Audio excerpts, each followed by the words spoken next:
This is OwlUp, where learning happens in minutes, not hours.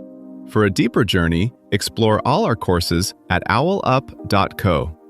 Now, let's dive in.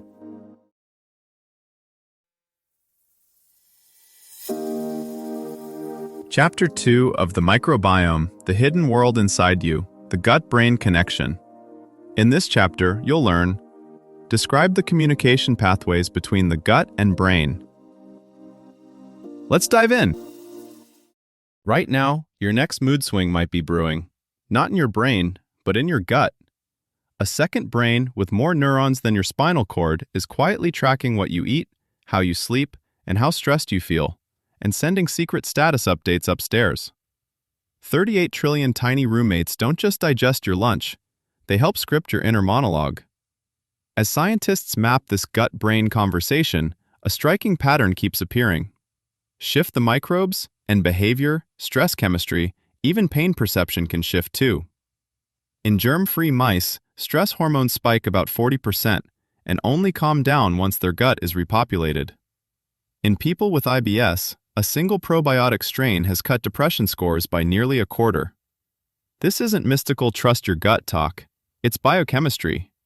Microbes nudge immune cells, tweak hormones, and help generate serotonin and dopamine precursors along your intestinal lining. Over time, that biochemical accent can color how you wake up, focus, and wind down. And, crucially, the line of communication runs both ways. Your late-night doom scrolling, rushed meals, and chronic stress feed back into this system, teaching your microbes what kind of world they should prepare you for. Your gut and brain don't just chat in crises. They're in constant background negotiation. The vagus nerve ferries real-time status reports about digestion, while immune cells act like security guards flagging potential threats. At the same time, gut cells release hormones that tweak appetite, alertness, even how rewarding food and social contact feel.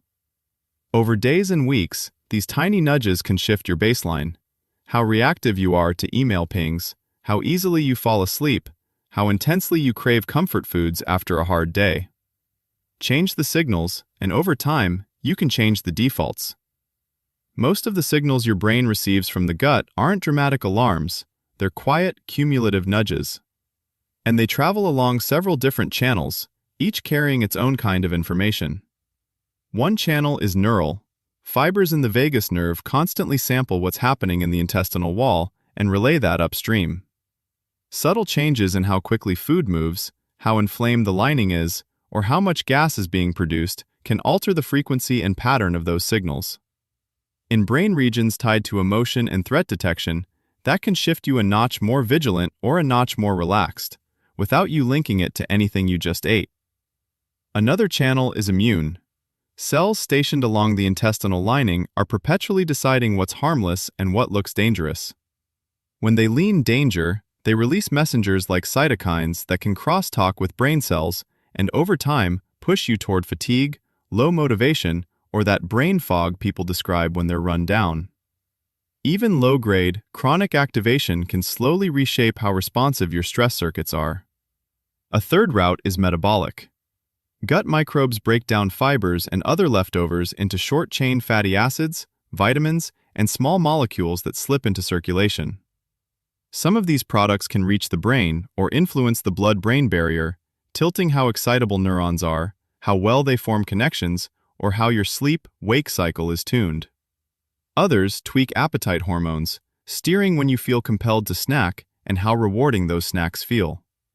Layer hormonal signals from gut cells on top, peptides that can reach areas controlling hunger, satiety, and even social behavior, and you end up with something like a constantly updating budget in personal finance. Every meal, night of sleep, and stressful commute is another entry in the ledger, gradually pushing your system towards surplus, resilience, or deficit, vulnerability. Change enough of those daily entries, and the running total your brain sees can drift toward calm focus or toward chronic tension and low mood. Think of your gut as a bustling city whose citizens generate newsletters, tweets, and emergency sirens that the mayor's office constantly monitors and reacts to. A spicy late-night takeout, for instance, might not just mean heartburn. It can subtly change microbial headlines by morning. a bit more inflammatory tone, a shift in which nutrient byproducts circulate, a tweak in how rested or wired you feel getting out of bed. Zoom out to weeks. A fiber-rich breakfast habit is like funding public transit in that city. Traffic, digestion, flows more smoothly. Emergency alerts, immune flares are rarer, and the mayor's office gets calmer daily reports. In clinical studies, people who consistently eat diverse plant foods often show lower markers of systemic inflammation and report steadier energy and fewer crash moments across the day. On the flip side, long, chaotic workdays with rushed meals can train this system toward constant yellow alert. Subtle, but enough to shift your baseline from curious and open toward tense and guarded without a single dramatic event. If this hidden dialogue becomes routine medicine, mental checkups might look more like ecosystem audits than symptom checklists. Stool reports could sit beside blood tests, flagging patterns linked to focus, resilience, or sleep quality. Therapists might collaborate with dietitians to fine-tune your internal chemistry using food, targeted bacteria, or even precision fibers. The bigger implication, caring for your mind may increasingly start with how you feed and steward your inner community. You don't have to overhaul your life to tap this network. Even small, repeatable choices can matter. Think of swapping one snack, protecting one extra half hour of sleep, or taking a short walk after meals as adjusting dials on a soundboard. Over days and weeks, those tiny volume shifts can retune how your inner signals feel when they finally reach your thoughts. Before next week, ask yourself, 1. When I pay attention after meals, which specific foods seem to leave me mentally foggy, anxious, or low, and which ones, like fermented foods, fiber-rich veggies, or omega-3 rich fish, seem to leave me clearer and calmer? 2.